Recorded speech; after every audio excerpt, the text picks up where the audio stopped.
Alright, so this is all the masking that you really need once you get the hang of things.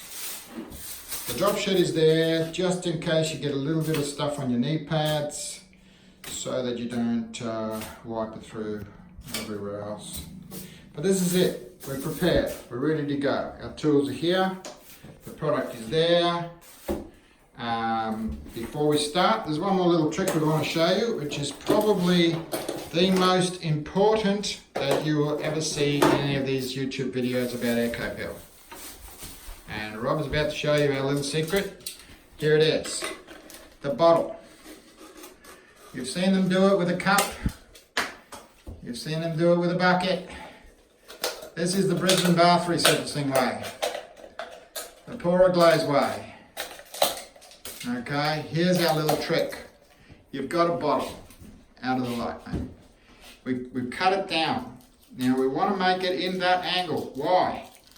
So that we can get under the taps. Get it really close. Okay? Also, we've noticed one thing. We've left the little scoop here. We've left this little curve in the bottle. Very crucial. Why?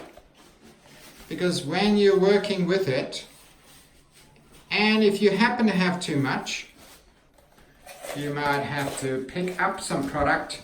Very easy to do with that little scoop in there. Okay, this is very crucial. Of course you want to get the water out of the bottle. So you'll see how easy it is to use and why we use this particular method. Very sure. Rob, are we ready? We're ready. Okie dokie, this is it. This is our product. It's ready. Okay. Product is ready, been sitting for 15 minutes. We're going to need that lid to put our tools on. So everything's ready, everything's prepared. We don't want to muck about looking for things afterwards. So we're just ready to go. Here we go.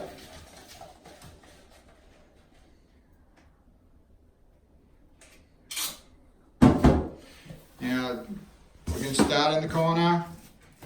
We're going to pour this in and let gravity do its job. We're going right up against that edge. We're going to fill up right up to the edge. Okay, that's why the bottle's cut the way it is, so we can get under the tap. No need for masking once you've got a steady hand. So we're flooding that top. That's what we do, okay? The more runny the product is going to, the more even you pour it, the better it's going to flow. If you trickle it on, you're going to have a lot more work than you need to. So that's the trick. The trick is to pour it heavy and evenly.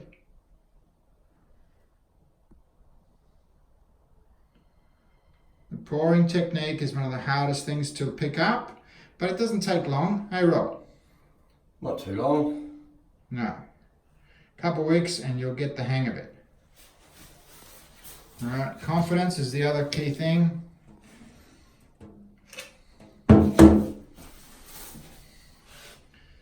It's almost idiot proof, this product, but it's better to know how to do it properly straight up front rather than to learn on your own.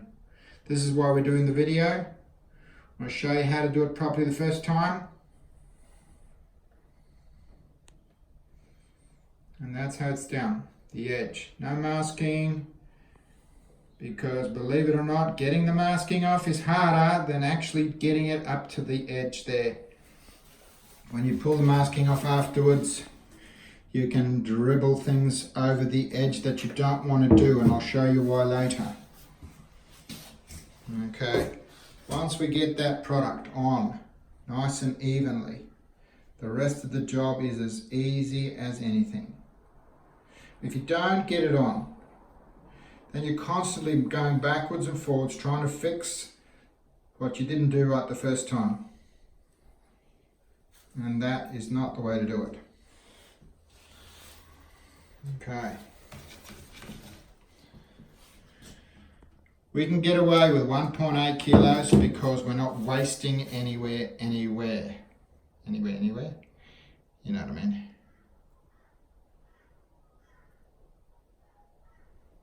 So there we go. That's beautiful. We're leaving that front edge to last, but we don't want to leave it go too long because the front edge is the part that takes the longest to stop dripping.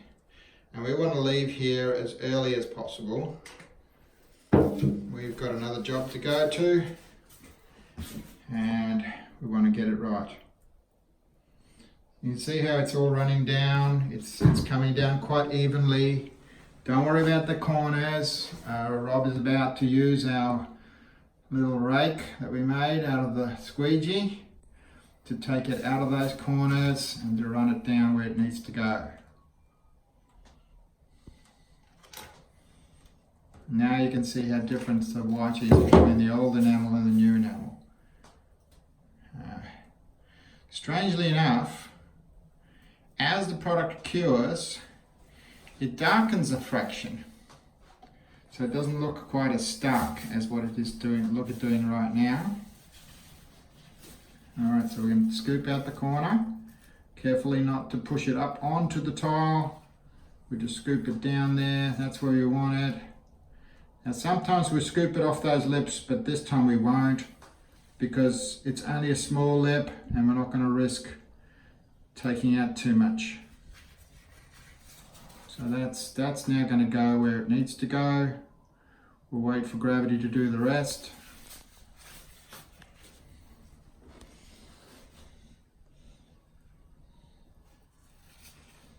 Okay, here's a real close-up view of what's actually happening. The self-leveling properties of this product is quite amazing. We notice it best when we're doing vanity tops that are perfectly flat, and it will flatten out perfectly if you do it right. So there it is, the corners are done. Now we want to try and get the product out of where we don't want it to go, like down the drain for instance. So we're going to use a spatula. We're going to move it where we want it. Okay. Just move the bucket out of the way, Robbie. Just so we can see. Okay, so he's moving the product away, and now we're going to use our big fat brush just to move the product where we do want it, around those edges. Alright, so now the last thing we're going to pour is the lip. This is where it's really crucial not to put too much product on. This particular lip is very, very small, so we want to just put a tiny little bit on there just so it rolls off that edge. And faster, faster, there it is. Alright, so that's what we want to do. We want to try and get the product on there. We want to get it on both sides so that it just flows out evenly. And the reason we have that plastic on there is pretty obvious now, huh? Okay. Just a little bit there, Rob. There it is.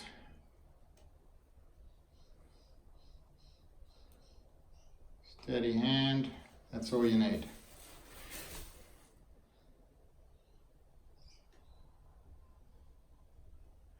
Alright. Now the reason we do this early is, as you can see this little area there where the thing's actually dribbled onto the top. If you do it later, you're going to end up with a run going over that edge. That's what you don't want. It's too difficult to fix afterwards. So right now, we're going to try and scoop away all this stuff off the edges here. And make sure that that's gone. Don't want it rolling off the edge and onto the floor. So the spatchy is a real good thing for that.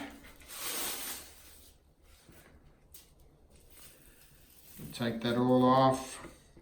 And remember, we've put a bit of tape on the actual edge of the bath as well.